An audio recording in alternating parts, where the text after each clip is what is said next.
Hello दोस्तों, मेरा नाम मोहम्मद आलम। आज की हम कुछ इंटरनेशनल खबरों पर चर्चा करेंगे। तो सबसे पहले हम आपको मिस्र की खबर बताते हैं।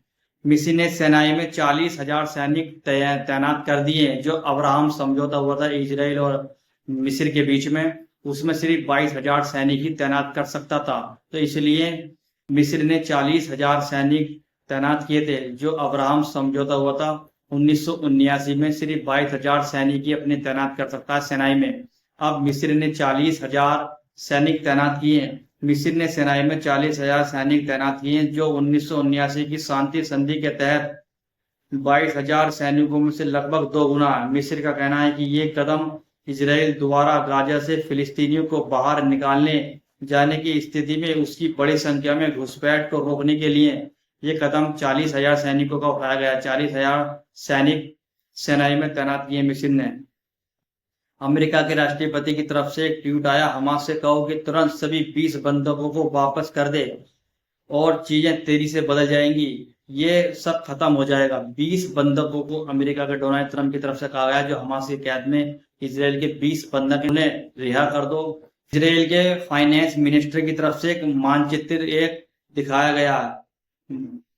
फाइनेंस मिनिस्टर मानचित्र में ये प्रस्ताव किया गया है कि 82 जो वेस्ट बैंक का 82% हिस्सा है वो इजराइल में मिला सकता है। मानचित्र में ये दिखाया गया, जो आपको ये पीला वाला दिख रहा होगा, ये सिर्फ फिलिस्तीन 18% ही बचेगा। बाकी जो वेस्ट बैंक का इलाका है सब, जो फॉरेन मिनिस्टर की तरफ से ये मानचित्र दिखाया गया है, बाकी जो हिस्सा है इस पर इजराइल का कब्जा हो जाएगा। इस पर इजराइल अपना कब्जा कर लेगा, मानचित्र में दिखाया गया। और जो फिलिस्तीन 18% बचेगा, जो आपको पीले कलर का ये दिख रहा होगा, ये आपको सिर्फ ये इतना ही फिलिस्तीन बचेगा। यूएई का एक बयान आया। यूएई ने अमेरिका को चेतावनी दी कि पश्चिमी तट पर इजराइल के कब्जे से अब्राहम समझौते को नुकसान पहुंचाएगा और जॉर्डन तथा सऊदी अरब जैसे देशों का इससे विस्तार से बांधा आएगी। इनके रिश्ते टूट सकते हैं, सऊदी, जॉर्डन, ये यूएई की तरफ से कहा गया। समुद्री फ्लोटिला गाजा पर इजराइल की घेरेबंदी को तोड़ने के लिए मिशन पर भूमध्य सागर के पार जा रहा है तथा रास्ते में अतिरिक्त जहाजों के भी इसमें शामिल होने की उम्मीद है।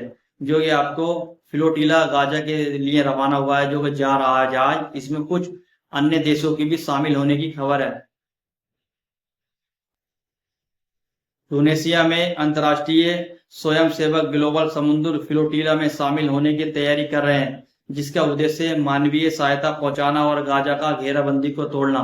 इसमें कुछ देश भूमध्य सागर में, जैसे ही फ्लोटिला का जहाज पहुंचा, उसमें कुछ देश शामिल होने की बात कह रहे हैं। इस रिपोर्ट में इतना ही। कुछ नई रिपोर्ट के साथ हाजिर होते हैं।